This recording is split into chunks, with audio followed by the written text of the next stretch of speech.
And I think that part of that maturing of the technology is the maturing of the complete experience. And in fact, that's a nice segue to our next guest. I'd like to welcome to the program Jake Cleer, Director of Benefit Solutions with New Benefits, who will also be with us in Dallas as a speaker and sponsor. Jake, good morning. Good morning, gentlemen. How are you doing? We're doing great. Nice to have you. What's the weather like in Dallas, since we're all joining you over there shortly? Well, I can't promise that it's going to be this way next week, but today it's a beautiful, sunny 80 degrees. So it's the warmest that it's been in quite some time. So I hope that it continues through next week for everybody that's coming down, or as I should say, for y'all. Not originally from Dallas, but I live in Frisco, which is actually where the conference is going to be held. So I'm excited to have everybody down in my hometown. Yeah, we look forward to seeing you, and we appreciate New Benefits support. Give the audience a little background on New Benefits, and then we'll talk a little bit more about this telehealth advocacy and transparency piece. Yeah, perfect. So a little history behind who we are is we're an organization that is put together a group of non-insured benefits. So over the past 26 years, we started in 1990. We've started to build our product portfolio of non-insured health and lifestyle benefits. In 1990, we started as coast-to-coast vision, saving individuals 15 to 50% off of their vision needs. And today, that discount card is recognized at most of the major vision retailers across the U.S. And so the first 10 years, we were really focused on driving that type of a discount membership or benefit into associations or affinity groups. Whether it was affinity groups or financial institutions, we just continued to see growth in our product portfolio as well. We'd continue to bring on things like dental discounts and pharmacy and build in other non-insured benefits. And we started packaging in some lifestyle products like roadside assistance, et cetera, and really, in the early 2000s, our industry started to become regulated, but we also ended up meeting probably one of our most impactful vendors and providers to date, and that's Teladoc. And our CEO was the first individual to get a prescription over the phone. He's got one of those nice little plaques in his office that is kind of a point of pride for our company. And from that moment, from getting that prescription over the phone through Teladoc, he said, we need to figure out a way to work with these guys because there's something here. And we saw the trend, and kind of as an innovator, we continued to offer it to associations and financial institutions. And probably pre-healthcare reform, we started to see some employers that came to us through recognition of maybe having a Teladoc benefit through an association or a financial institution that they were associated with, and said, how do I work on packaging something like this for my employees? And it was funny. We would have those types of conversations with brokers or consultants, and telehealth growing at that time back in the early 2000s, you would say the question of, have you heard of Teladoc or telehealth? And the response that you would get from major national names was, no, I haven't. Can you tell me about it? So it's funny to see just how fast this has grown. And today we have, to date, 25 million members across the U.S. with one or more of our products in their back pocket.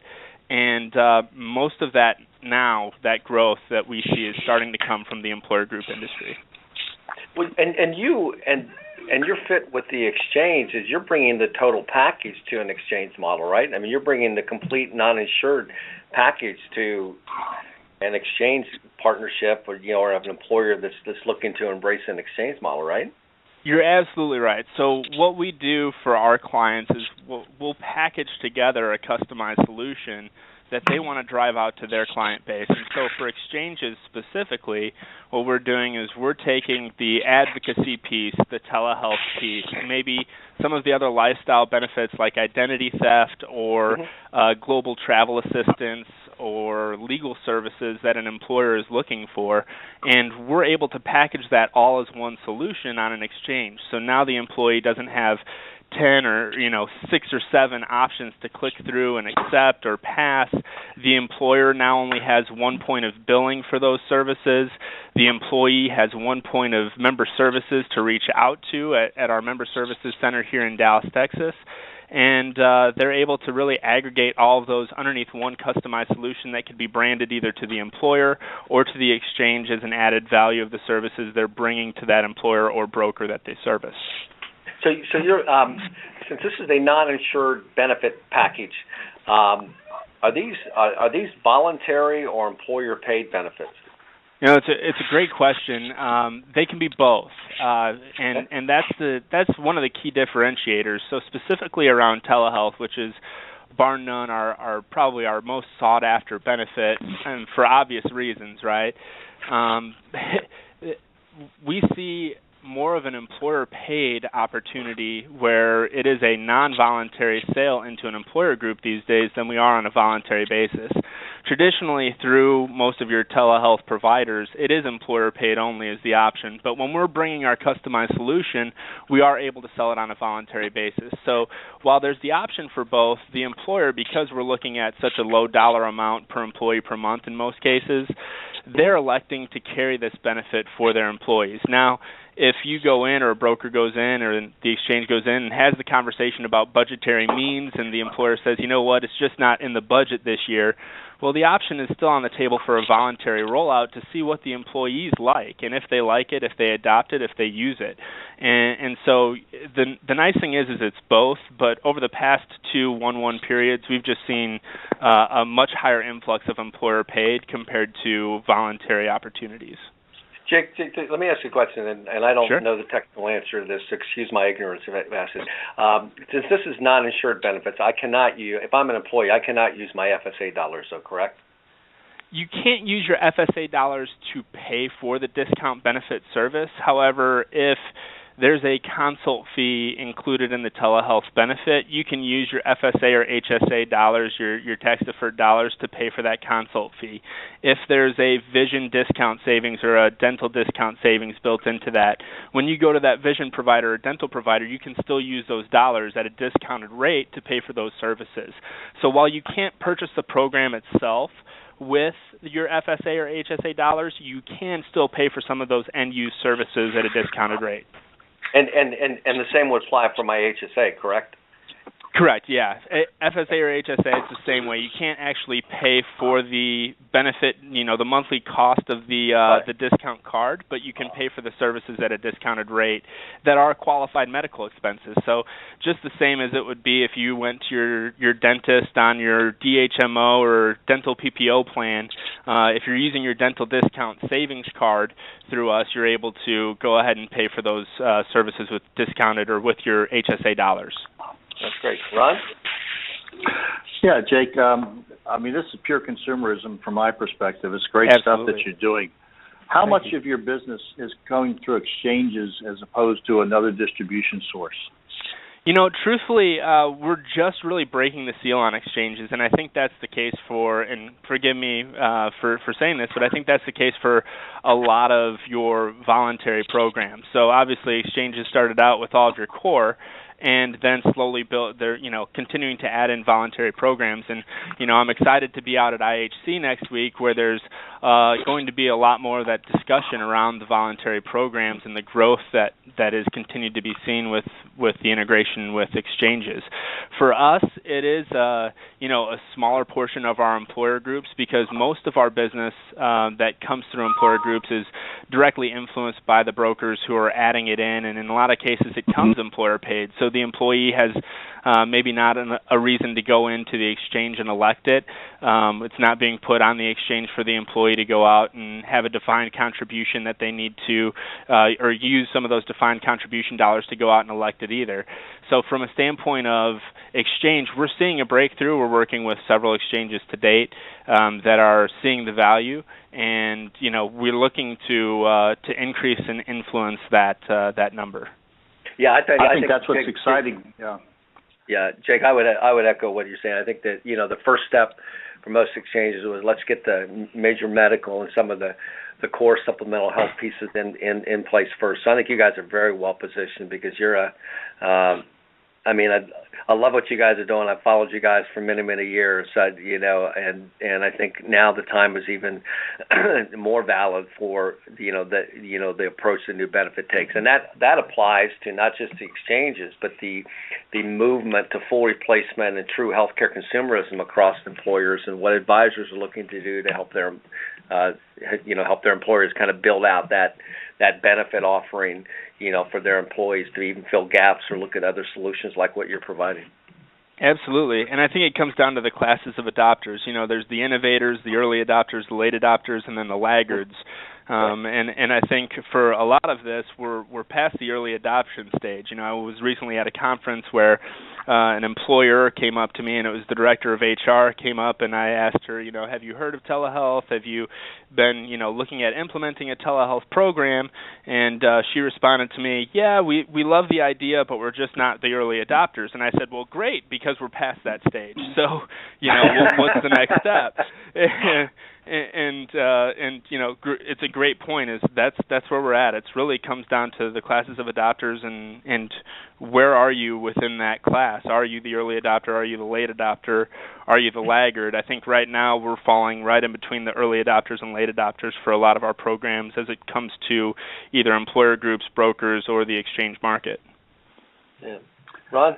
And I think again, I think the positioning of these products and services along with exchanges is really what's going to take off, because I think in the past many people didn't even know or think to know that they could combine some of this with their existing benefits programs, because decisions are being made by their benefit manager, the HR. Now people are going to be able to go to exchanges in the future and make these choices themselves.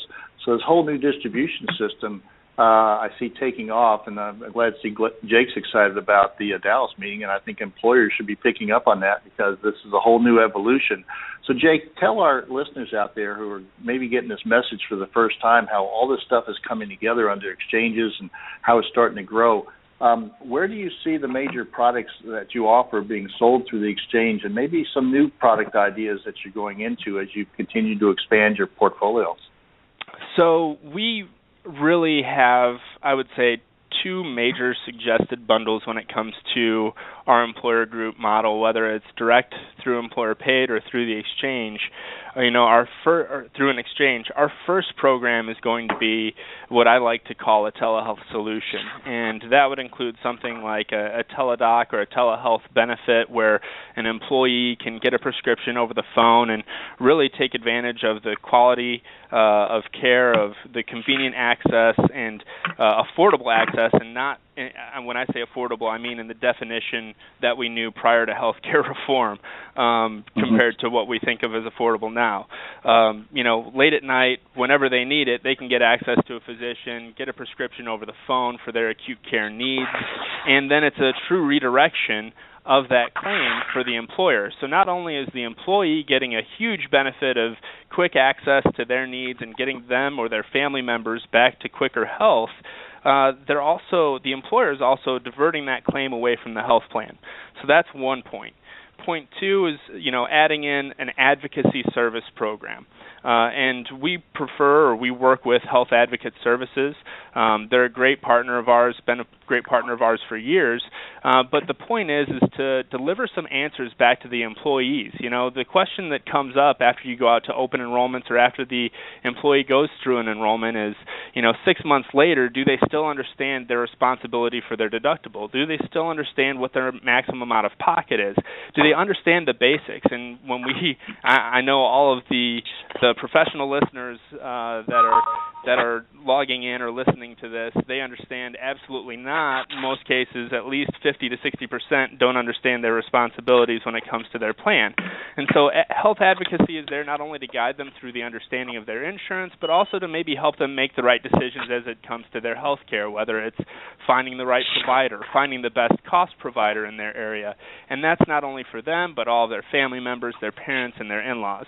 There's also a benefit on there that allows bill negotiation that negotiates bills for uncovered or out-of-network services over $400. And then we also partner that with another benefit called Doctors Online, which is just a peace of mind benefit. And the way I like to explain it to employers or employees at open enrollment meetings is that when I think about Doctors Online, I think about, if you or any of your family members go out to the internet once you start to feel ill, self-diagnose, and 10 minutes later leave the internet thinking you have a terminal illness, Doctors Online is for you, because it allows you to actually interact with specialists, primary care physicians, OB-GYNs, pediatricians, over all different broad spectrums of, medical needs, to just ask questions and get those peace of mind answers that maybe you don't need to rush out to a specialist or ER visit for, but you just need information and don't want to go through that scary self-diagnosis process. So that's the health benefit package that we see. But growing on the other side of the spectrum that we see is really comes down to identity theft. And we continue to see that growing and growing and growing. And so we have a program through IDT 911 called ID Sanctuary. So we've private labeled a program, and it's called ID Sanctuary. And what that allows is it's the monitoring and restoration of identity. So whether it's credit, whether it's issues that have come through fraud via identity tax fraud, whether it's medical record fraud, any of those types of things, ID Sanctuary is going to be there to assist that member in not only monitoring it, but resolving it. So everyone's heard of LifeLock. IDT 911 is actually 2 years older than LifeLock, and they have a really good spectrum of services. And we partner that with maybe a roadside assistance benefit or another program called Global Travel Assistance, which is now owned by United Health Group, obviously a well-known organization there. Right. So one of the keys to your success is they're marketing this through brokers. What's the benefit for brokers in selling your product? Is there a commission? Is there a fee? Is it just make them be able to sell their other products more effectively? What's the benefit for brokers? Well, one, I think the benefit is delivering services to their clients that are new, they're unique. I mean, I think brokers are nearing the point of when you get to plan changes and increasing premiums, I think they're nearing the end of some of their options for maybe some of their clients, right? So how do we get our employees or the employees of our clients to engage and become better consumers? And these tools like Teledoc, Health Advocacy, they assist with those things. But not only that, for their benefit, they contract with us for some very low PEPM pricing, and that benefit cost covers the employee and the employee's family. They can offer that program through to their employers at net of commission fees if they want to, or because we are a wholesaler, we're just selling them those benefits at that cost. They can decide what markup they want to place on the benefits. So if they have a benefit technology cost to offset that they're looking to pay for it for their employer groups, but the employer would like to say, add in a telehealth program, they can add in the telehealth program. They can add in maybe some of that cost that offsets that benefit technology expense for them and kind of help them become whole while still giving the employer a really good benefit that may offset some of their medical costs. Yep. Great. Jake, listen, Great we're coming to the end of our program, so absolutely. I hate to cut you off, and we look forward to seeing you in Dallas. Leave our audience with a couple thoughts, a couple takeaways you'd like to leave them with, please. Yeah, absolutely. I think the top one comes to mind is just that classes of adopters. If you haven't looked into telehealth at this point, I think it's time you take a look. Please feel free to stop by our booth down in Dallas. And, when you're looking at these types of benefits, there are a lot of providers that are out there in the marketplace. Make sure you're partnering with the ones that are compliant. I think the growth that we've seen, even specific to telehealth, not even just non-insured benefits in general, is that it's kind of like the gold rush right now. So my suggestion is make sure you're going with the group that has all the right safety equipment in place to make sure you don't get caught up in any compliance or regulatory issues. Let me know if I can be of any assistance, and I look forward to seeing everybody in Dallas. Doug and Ron, thank you so much for your time. You bet, Jake. We look forward to seeing you too. And again, a reminder to what Jake's talking about. You can find new benefits. Jake will be speaking, and you can find them as one of our Innovation Showcase sponsors out there. And we really sincerely, thank you for that support. Keep that weather for us, okay? Absolutely. I'll do my best. All right. Have a great weekend. Take care. Take care, guys.